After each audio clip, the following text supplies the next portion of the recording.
Hello வணக்கம். MKS அஸ்ட்ரோட்டியை பார்த்து கொண்டிருக்கோம் ஜோதிடர்களும் ஜோதிட ஆர்வலர்களுக்கும் ஜோதிட நண்பர்களுக்கும் அனைவருக்கும் வணக்கம். நான் சேலத்திலிருந்து ஜோதிட ஆசிரியர் நாடி ஜோதிடர் விஜயன். அனைவருக்கும் வணக்கம். நான் இன்றைக்கு எம்கேஎஸ் அஸ்ட்ரோட்டியில் ஒரு வீடியோ உங்களுக்கு போடுறேன். இது உங்களுக்கெல்லாம் ரொம்ப ஹெல்ப்பாக இருக்கும், ரொம்ப யூஸ்ஃபுல்லாக இருக்கும், உங்களுக்கு உதவியாக இருக்கும். ஏன்னா நம்ம ஒரு ஜாதகம் பார்க்குறோம்னா அந்த ஜாதகத்தில் பயம் இல்லாமல் ஜாதகம் சொல்லணும். நிறையா நண்பர்கள் கமெண்ட்ஸ்லையும் சரி நேரடியாகவும் சரி சுகநாடி காதில் கேட்காத போது பார்க்காத போது ஜாதகத்தை கணித்து என்ன சொல்கிறது, ஏது சொல்கிறது, எப்படி சொல்கிறதுன்னு பயம் இருக்குமா. இப்போ சுகநாடி பார்த்த வேட்டி சுகநாடியில் ஜோதிட விதிகள்லாம் கற்றுக்கிட்டு வேட்டி நான் சொல்லப்போனால் எம்கேஎஸ் அஸ்ட்ரோடி பார்த்த வேட்டி எங்களுக்கு துணிச்சல் வந்துருச்சு, எங்களுக்கு பயமில்லாத ஜோதிடம் சொல்கிறோம்னு நிறைய சொல்லியிருக்கிறாங்க. நிறைய மக்கள் காதுக்குள்ளே கேட்டிருக்கிறேன், ஃபோன் பண்ணியே சொல்கிறாங்க. அப்போ அதுக்காக உங்களுக்காக தான் இப்போ ஒரு வீடியோ உங்களுக்கு பதிவிடலாம். இது ஒரு பெண் ஜாதகம். நாங்கள் போர்டில் இருக்கிறத காமிச்சோம், அது பாருங்கள். இல்லைன்னா நான் சொல்ல ஒரு நோட்டில் போட்டு எழுதிக்கிங்க. 17/1/1986 10:30 PM. இது பார்த்தீங்கன்னா நாகர்கோயிலில் பிறந்த ஜாதகம்.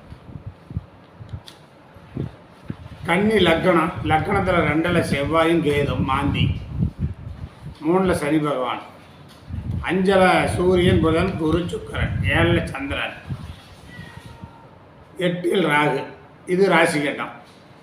நவம்ச கட்டம் பார்த்தீங்கன்னா மகர லக்கணத்தில் சுக்கிரன் கேது, கும்பத்தில் சூரியன் புதன், மீனத்தில் சந்திரன், ரிஷபத்தில் செவ்வாய், கடகத்தில் ராகு, கன்னியில் சனியும் குருவும். இது உங்களுக்கு நவம்ச கட்டம். இந்த ஜாதகத்தை நம்மகிட்ட கொண்டாந்து கொடுக்குறாங்க. 38 வருஷம் முடிஞ்சு 39 பிறந்துக்குச்சிங்க. இப்போ பார்த்தீங்கன்னா சந்திரன் திசையில்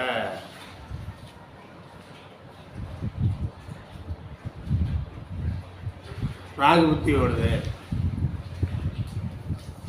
அப்போ இந்த ஜாதகத்தை நம்ம பார்த்துட்டு பலன் சொல்கிறோம். அந்த ஜாதகத்துக்கு பெண்ணுக்கு திருமணம் ஆகிருக்குங்க. திருமணமாகி ஒரு பெண் குழந்தை பிறந்திருக்கோம். அது பிறந்த வீட்டு இந்த ஜாதகம் இந்த பெண்ணும் கணவனும் மன வருத்தத்தோடு சண்டை போட்டு ஏதோ ஒரு வகையில் பிரிஞ்சிருப்பாங்க அப்படின்னு நம்ம சொல்லும். இந்த பொண்ணுடைய சொந்தக்காரர் தான் நம்மளோட ஜாதகம் பார்க்குறாங்க. ஆமாங்க அப்படின்ட்டாங்க. இந்த பொண்ணு 2ஆம் தரம் ஏதாச்சும் செட் ஆகுங்களா? நம்ம கல்யாணம் பண்ணிட்டாங்க, வயசு கம்மி தான், ஒரு பெண் குழந்தை பிறந்துருச்சு, 2ஆம் தரம் ஏதாவது பார்த்து கல்யாணம் பண்ணலாமாண்ணா? 2ஆம் தரம் சுத்தக்கூடாதுங்க அப்படின்னா சரின்ட்டாங்க. சரி, இந்த பொண்ணு என்னங்க தொழில் செய்யினாங்க? நம்ம நாடி முறையில் 10ஆம் பாவத்தில் உச்சம் பெறக்கூடிய கிரகம், அது 10ஆம் பாவத்தின் அதிபதி.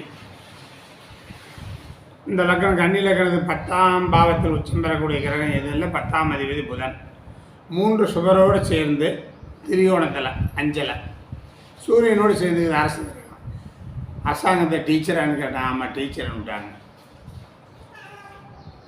சரி, ஒரு பெண் குழந்தை டீச்சரு, மறுமணம் இல்லைங்கிறீங்க. இப்படியே இருந்துக்க வேண்டியதாங்க. நீங்கள் மறுமணம் பண்ணாலும் நிற்காது, எத்தனை திருமணம் பண்ணாலும் நிற்காது. ஆனால் அது எதுக்குங்க வேண்டாம். நீங்கள் பார்த்துட்டு அந்த ஜாதகி அந்த குழந்தைய வச்சுக்கிட்டு வேலைக்கு போயிட்டு சம்பாரித்து நல்லா தோட்டம் வீடு சொத்து பற்றி சேர்த்து வச்சு அந்த பொண்ணை பார்த்து ஒரு இடத்துல படிக்க வச்சு கல்யாணம் பண்ணி கொடுத்துட்டு அது காலத்தை அப்படியே ஓட்டிக்கிட்டுங்க வேண்டான்னு சொல்லியாச்சு. சரின்ட்டு அவங்களும் போயிட்டாங்க. அது அவங்களோட சப்ஜெக்ட் முடிஞ்சிச்சு. இப்போ இது எப்படி கல்யாணம் ஆணுச்சு, ஏன் டைவர்ஸ் ஆணுச்சு? இதுதான் நம்ம ஜோதிடர்களுக்கு விதிமுறை தேவை இல்லைங்களா? ஒரு விதிமுறை, புதுமையான விதிமுறை உங்களுக்கு சொல்கிறோன்னு கேட்டுங்க. ஒரு கேந்திராதிபதி ஒரு திரிகோணத்தில் இருக்கலாம், ஒரு திரிகோணாதிபதி ஒரு கேந்திரத்தில் இருக்கலாம். ஒரு கேந்திராதிபதி திரிகோணத்தில் இருப்பது நன்மை செய்யும், ஒரு திரிகோணாதிபதி ஒரு கேந்திரத்தில் இருப்பது நன்மை செய்யும்.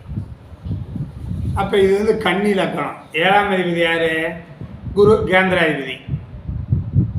அந்த குரு கேந்திராதிபதி எங்கே இருக்கிறாரு? திரிகோணத்தில் இருக்குது. அது ஒரு ஒரு ஒரு மதிப்பு, மரியாதை, ஒரு அந்தஸ்து. ஆமாம், கேந்திராதிபதி திரிகோணத்தில் இருப்பது, திரிகோணாதிபதி கேந்திரத்தில் இருப்பது ஒரு ராஜ மரியாதை. அப்போ 7ஆம் அதிபதி ஒரு கேந்திராதிபதி திரிகோணம் ஏறி இருப்பதால் திருமணம் ஆயிடுச்சு. சரி, திருமணம் ஆயிடுச்சு, அப்போ நல்லா தானே இருக்கணும். ஆனால் விதி அங்கே விளையாடுது இல்லையா? ஒரு கேந்திராதிபதி திரிகோணம் ஏறினால் அதுக்கு பெருமை, பேர், புகழ். இப்போ லக்னத்துக்கு 7ஆம் அதிபதி குரு திரிகோணம் ஏறினது ஒரு பேர், புகழ், நன்மை. அவர் யாருடைய காலில் அமர்ந்தார்னா செவ்வாய் காலில் அமர்ந்தார். அந்த குரு போய் அந்த இடத்துக்கு நேசம் பெற்று 8ஆம் அதிபதி கால் அமர்ந்து 12ஆம் அதிபதியோடு சேர்க்க பெற்றதனால் 7ஆம் அதிபதிக்கு 8-12 தொடர்பு. அது ஒரு விதத்தில் திருமணத்துக்கு பின்னாடி அதை குறைச்சிரும், அதை மதிப்புக்கு எடுத்துடும். சரி 7ஆம் பாவம் திருமணம் மேடை கல்யாணத்தை பண்ணி வச்சிருச்சு. அது கேந்திராதிபதி திரிகோணத்தில் கல்யாணம் பண்ணி வச்சிருச்சு.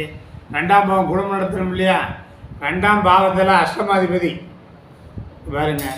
2ஆம் பாவத்தில் அஷ்டமாதிபதி காலில் ஒரு கிரகம் இருந்தாலும், 2ஆம் பாவத்தில் அஷ்டமாதிபதி இருந்தாலும், அஷ்டமாதிபதி பாம்புடன் கூடி 2இல் இருந்தாலும் அதே ஒரு குடும்பத்தை பாதிக்கும். இப்போ செவ்வாய் வந்து அஷ்டமாதிபதி 2இல் இருக்குது, பாம்புடன் கேது மாந்தியோட இருக்குது, குடும்பத்தை பாதிச்சிடும். சரி, அந்த 2ஆம் பாவத்தில் உள்ள செவ்வாய் குருவோட கால் குரு நேசம், இப்போ குடும்பத்தை காலி பண்ணி விடுமா? பண்ணிடுச்சு. சரி, 2ஆம் அதிபதி எப்படிங்கிறான்னு பாருங்க. 2ஆம் அதிபதி சுக்கிரன். அந்த சுக்கிரன் போய் சூரியனோடு அஸ்தங்கமாயிட்டார். இப்போ 7ஆம் அதிபதி பலனை இழந்துருச்சு, 2ஆம் அதிபதி பலனை இழந்துருச்சு. 11ஆம் அதிபதி சந்திரன் கண்டாந்த நட்சத்திரத்துக்கு போயிட்டார், கேதுக்கு 6-8. இப்போ 2, 7, 11 தன் பலனை இழந்துருச்சு. இந்த 7ஆம் அதிபதி குரு 6லேயோ 8லேயோ 12லேயோ இருந்து அவர் நின்ற நட்சத்திராதிபதி 6-8-12 போயிருந்தார். திருமணமே நடந்திருக்காரு. இப்போ திருமணம் நடந்ததுக்கு காரணம் 7ஆம் அதிபதி கேந்திராதிபதி ஒரு திரிகோணத்தில் அமர்வது திருமணத்தை பண்ணி வச்சிடும். எந்த லக்னத்துக்கு இது பொருந்தும்? ஒரு கேந்திராதிபதி ஒரு திரிகோணத்தில் அமர்வது, ஒரு திரிகோணாதிபதி கேந்திரத்தில் அமர்வது திருமணத்தை செஞ்சு நடத்தி முடிச்சு விடும். ஆனால் அவர் அமர்ந்த நட்சத்திராதிபதி யார்? 2ஆம் அதிபதி அமர்ந்த நட்சத்திராதிபதி யார்? 2ஆம் அதிபதி எந்த நிலையில் இருக்கிறாரு?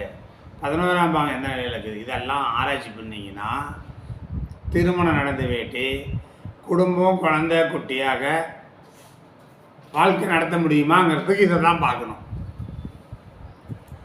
அப்போ ஒரு கேந்திராதிபதி ஒரு திரிகோணத்திலையும் ஒரு திரிகோணாதிபதி கேந்திரத்தில் இருப்பது சிறப்பு தான். ஆனால் கல்யாணம் ஆயிடுச்சு. ஆனால் அவங்க அமர்ந்த நட்சத்திராதிபதி பலன் இல்லையே, அதனால தான் திருமணமாகி டைவர்ஸ் ஆயிடுச்சு. சரி, எப்படி ஒரு பெண் குழந்தைன்னு எடுத்தீங்க? கேள்வி இருக்கணும் இல்லையா? கன்னி லக்கணத்துக்கு 5ஆம் பாவமே இருப்பது வந்து மகரம், ஒரு பெண் ராசி. அதில் பெண் ராசியில் எத்தனையோ கிரகங்கள் இருந்தாலும் அந்த அதிபதி அவர் ஒரு பெண் ராசியில். 5ஆம் அதிபதி சனி, அது ஒரு பெண் ராசியில். சனி சுயக்கால், அதுவும் ஒரு பெண் ராசியில். அதனால் பெண் குழந்தை மட்டுமே. சுயக்கால் வாங்கினா அந்த பெண்ணு தப்பிச்சிக்கும், ஒன்றும் பாதிப்பு இருக்காது. அது அம்மாவோட தான் போய் சீவனம் பண்ணணும், தந்தையோட சேராது. ஏன்னா 9ஆம் அதிபதி நீசம் அஸ்தங்கமாயிட்டார், சூரியன் பகரகத்தோடு சேர்ந்துட்டார். அதனால் இது அம்மாவோட தான் போகும், அம்மாவோட தான் போய் வாழும். அப்போ இப்படித்தான் நம்ம ஆராய்ச்சி பண்ணி எடுத்துக்கணும். அப்போ ஒரு 7ஆம் அதிபதி கேந்திரம் திரிகோணத்தில் ஆட்சி உச்ச நட்பு பெற்று அவர் நின்ற நட்சத்திராதிபதி கேந்திரம் திரிகோணத்தில் ஆட்சி உச்ச நட்பு பெற்றால் தான் திருமண வாழ்க்கை நல்லா இருக்கும். சரி, இப்போ இதே போல் ஒரு உதாரணத்துக்கு ஒரு ஜாதகம் நான் சொல்கிறேன். நீங்கள் வந்து நோட்டில் கட்டம் போட்டு எழுதி பாருங்கள். துலா லக்னம். துலா லக்னத்துக்கு 5ஆம் அதிபதி சனி பகவான், ஒரு திரிகோணாதிபதி. அந்த திரிகோணாதிபதி ஒரு கேந்திரத்தில் இருக்கலாம். துலா லக்னத்துக்கு 5ஆம் அதிபதி ஒரு திரிகோணாதிபதி மேசத்தில் இருக்கலாம். ஆனால் அது நீசம்தான். நீசமாக கூட இருக்கட்டும், ஒன்றும் தப்பு இல்லை. அவர் கேதுக்கால அசுவனியில் 2ஆம் பாதம் தவிர 1ஆம் பாதம் 3ஆம் பாதம் 4ஆம் பாதத்தில் இருந்து அவர் கேது 2ல் உச்சம் பெற்றிருந்தாலும் நல்லாயிருக்கும். பரணியில் 2ஆம் பாதத்தை தவிர 1, 3, 4 இருந்து அந்த சுக்கிரன் நல்ல இடத்துல இருந்துட்டா உங்களுக்கு பாதிப்பே வராது. அப்போ திரிகோணாதிபதி கேந்திரத்தில் நீசம் போனாலும் அந்த வாழ்க்கை நல்லாயிருக்கும். ஏன்னா நிறைய ஜாதகம் துலா லக்னம் 7ல் சனி நீசம் பண்ணீங்க திருமணம் பண்ணி குடும்ப வாழ்க்கை நல்லா நடத்துகிறாங்க. ஏன்னு கேட்டிங்கன்னா 1970, 71 மேசத்தில் தான் சனி நீசமாக இருக்கும். மேச லக்னத்தில் பிறந்தவங்க 7ல் சனி நீசமானீங்க நான் சொன்ன நட்சத்திரத்தில் இருந்தால் அவங்களுக்கு திருமண வாழ்க்கை நல்ல சிறப்பாக இருக்குது.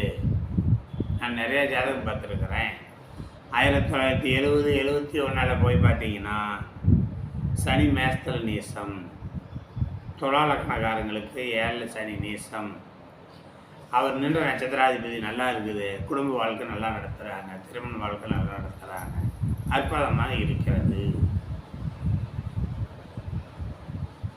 இதே போல் நீங்கள் ஒவ்வொரு லக்கணத்துக்கும் கேந்திராதிபதியாக 7ஆம் அதிபதியாக வர்றவங்க திரிகோணத்தில் உட்காந்தா அவங்களுக்கு திருமணம் கண்டிப்பாக நடக்கும்.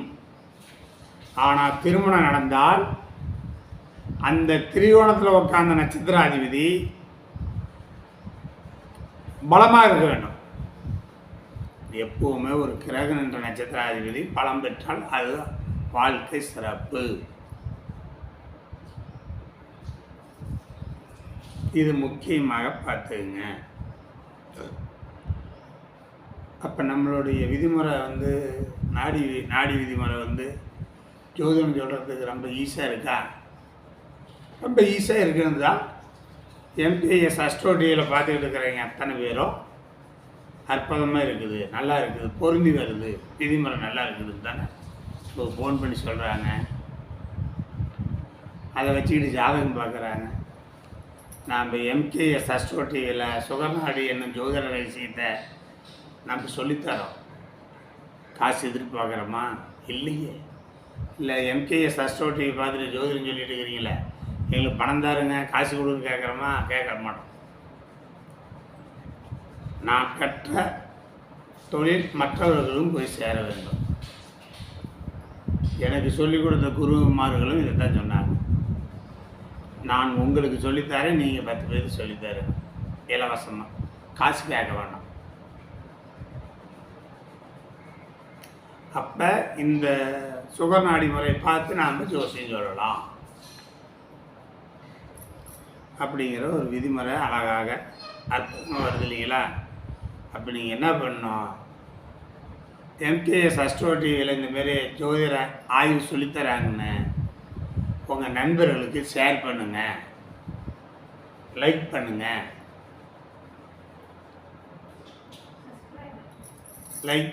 ஷேர் பண்ணுங்கள்.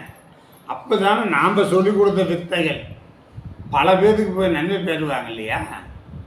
அதுக்கு தானே ஜோசியம், அதுக்கு தானே ஜோதிட ஆராய்ச்சி. நாம் எம்கேஎஸ் அஸ்ட்ரோ டிவியில் ஒரு ஜாதகம் போட்டு விதிமுறை சொன்னால் அடுத்த டிவியில் நம்ம விளம்பரம் போடுறதில்ல. இதே போல் ஒரு ஜாதகத்தை சொல்கிறதில்ல. எனக்கு வந்து ஒரு நண்பர் ஃபோன் பண்ணி சொன்னார், ஐயா ஒரு இடத்துல பேசப்பட்ட விதிகளை மற்ற இடத்துல பேச மாட்டேங்கிறீங்களே, புதுசாக பேசுகிறீங்களே. ஏங்க அண்ணன் ஒருத்தர் ஒரு விதியை ஒரு ஒரு ஒரு ஜாதகத்தை 50 நாளிலே பேசுகிறாங்கன்னு விட்டார். நான் சொன்னேன், அது அவங்களுடைய கொள்கை கோட்பாடுங்க.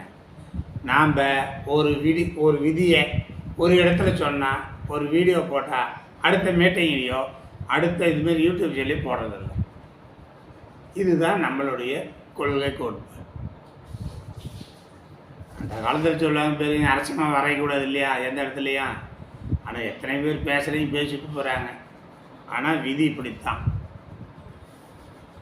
இதுக்கு ஜாதகம் பார்க்குறீங்க, என்கிட்ட வந்து இந்த மாதிரி பெண்கள் சகோதரிங்க எல்லாமே இள வயசு தானங்க ஐயா, நாங்கள் வந்து மறுமணம் பண்ணிக்கிட்டா என்ன, மறுமணம் இல்லைங்கிறீங்களே, சோசியம் தெரிஞ்சவங்களும் கேட்பாங்க, தெரியாத கூட சொல்லுவாங்க. எனவே 2, 7, 11 பணம் இழந்து போச்சுங்கிறீங்களே, இதுக்கெல்லாம் ஏதாச்சும் ஒரு மாற்று வழி இல்லையா, பரிகாரம் இல்லையா அப்படின்னு கேட்குறாரு. இந்த ஜாதகத்துக்கு யாரெல்லாம் பரிகாரம் பண்ணுறாங்களோ, பரிகாரம் பண்ணி இந்த பொண்ணுக்கு ஒரு மறுவாழ்க்கை தேடி தராங்களோ, அதுக்கு எவ்வளோ செலவானாலும் சரி, 5000 ஆனாலும் 10,000 ஆனாலும் நான் காசு தரேன். இந்த பொண்ணுக்கு பரிகாரம் பண்ணி மறுவாழ்க்கை சேர்த்து வச்சிடணும். ஒரு ஜாதகத்தில் 2ஆம் அதிபதி அஸ்தங்கம் பெற்றால் திருமண வாழ்க்கை, குடும்ப வாழ்க்கை நிலைக்காது, குடும்பம் நடத்த முடியாது. அந்த அம்மா ஒரு ஜாதகம் ஒரு ஆணை திருமணம் பண்ணி குடும்பம் நடத்த முடியாது. பரிகாரம் பண்ணலாமா அப்படின்னா எந்த பரிகாரம் பண்ணி பண்ணுங்களை பார்க்கலாம்.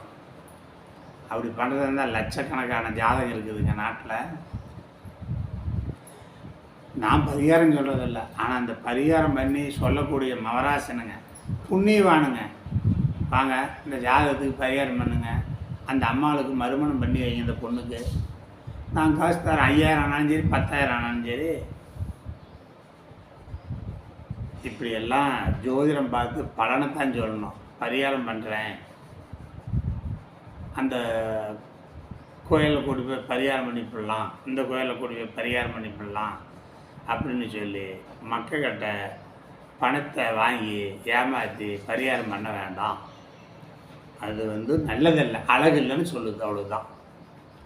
சரி, பரிகாரம் பண்ணுறீங்க பண்ணுவீங்க. நான் இந்த பொண்ணுகிட்ட வந்து இந்த ஜாதகம் இந்த பொண்ணு கேட்டால் பரிகாரம் இல்லைம்மா, நீ என்ன யாரையோ பரிகாரம் பண்ணி ஏமாந்து போகிறதா பண்ணிக்க விட்டுருவேன், பரிகாரம் பண்ண முடியாதுங்க. விதியை யாராலும் வெல்ல முடியாது. நான் வந்து விநாயகர் சதுர்த்திக்கு மனிதன் வாழ்வை தூக்கிக் கொள்வது, மனிதன் வாழ்க்கைக்கு சப்போர்ட் பண்ணுறது, மனிதன் வாழ்வைக்கு துணை புரிவது, ஆன்மீகமாக ஜோதிடம் என்ற தலைப்பில் புதிய தலைமுறையில் போய் பேசணும். ஜோதிடம் தான் ஒரு மனிதனை நிர்ணயிக்கும். ஜோதிடத்தில் தான் ஒரு மனிதன் வசதியாக முடியும், காரு பங்களா வாங்க முடியும், தோட்டந்தொரவு வாங்க முடியும். எல்லாமே கிரகம் தான் துணை புரியுன்னு பேசினேன். இல்லை சில பேர் ஆன்மீகம் பேசுகிறாங்க. நடுவராக இந்திரா சவுந்தரராஜன் ஒரு முனைவர் ஆசிரியர், பத்திரிகை ஆசிரியர் வந்தார். விதியை யாராலும் வெல்ல முடியாதுன்னு விட்டார். விதிக்கப்பட்ட விதியை யாராலும் வெல்ல முடியாதுங்கிறார். அப்படி எந்த பரிகாரமே பண்ணுறது இப்போங்க. ஒரு ஜாதகத்தில் 4ஆம் அதிபதி நின்ற நட்சத்திராவே 6, 8, 12 பகை நேசாஸ்தகமாகிடுது. கிராமங்களில் விவசாயம் பண்ணுறாங்க, ஆடு மாடு வாங்க சொல்லுங்க. அவங்கள ஆடு மாடு சீக்கிரம் பழுது அடைஞ்சிடும், இறந்துடும், காணாது போயிடும், திருட்டு போயிருங்க. இப்போ உதாரணத்துக்கு நான் சொல்கிறேன் பாருங்க, மேச லக்கணம் 4ஆம் அதிபதி யார்? சந்திரன். 4லேயே ஆட்சியில் இருக்கிறார். அவர் சனிக்கார், சனி நேசம். ஆடு வாங்கினாலும் மாடு வாங்கினாலும் வாகனங்கள் எது வாங்கினாலும் சீக்கிரம் பழுது அடைஞ்சிடும், நோய் வந்து இறந்து போயிடும். இப்போ அவங்களுக்கெல்லாம் வந்து ஆடு மாடு பழுவாது. இதே பாருங்க, அதே மேச லக்கணம் 4ஆம் அதிபதி சந்திரன், அதே சனிக்காரில், சனி 7ல் உச்சங்க வந்துச்சுங்க. ஒரு 4 ஆடு வாங்கினா 20 ஆடு ஆயிரும், 2 மாடு வாங்கினா 40 மாடு ஆயிரும். ஆடு மாடு அபிவிருத்தி ஆயிரும். அப்போ ஊரில் கிராமங்களில் என்ன செய்யணும், கைராசி ஆரம்பம் மகராசம்பா இந்தமாரி ஒருத்தன் கையில் ஆடு மாடு வாங்கிட்டு போனால் மகராசன் கைராசிக்காரன் கையில் மாடு ஆடு வாங்கி கொடுத்தாங்கன்னா பழுதடையும், பழுதடையாது பழுவும்பாங்க, உற்பத்தி அதிகமாகும். சரி, இது வந்து கிராமத்துக்கு. டவுனில் ஒருத்தர் இருக்கிறார், இதே ஜாதகம், மேச லக்கணம், 4ஆம் அதிபதி சந்திரன், பூசங்காலில் சனி நீசம். கார் வாங்கினாலும் சரி, பஸ் வாங்கினாலும் சரி, ஆக்சிடென்ட் விபத்தில் நொறுங்கி போயிடும். அது அந்த சந்திரன் சனிக்கால் சனி உச்சம் பெற்றிருக்குது. உச்சம் மட்டுமே இல்லை, வேறு எந்த இடத்துல பலமாக இருந்தால் போதும். அப்போ ஒரு பஸ் வாங்கினா 2 பஸ் வாங்குவான், 4 பஸ் வாங்குவான். ஒரு கார் வாங்கினா 10 கார் வாங்குவான், வாடகை விடுவான், நிறைய சம்பாதிச்சிடும். கைராசி உள்ளவர். இதுக்கெல்லாம் பரிகாரம் போய் எங்கே போய் தேடி பார்த்துருவீங்க? பரிகாரம்லாம் செல்லுபடி ஆகாது. அப்போ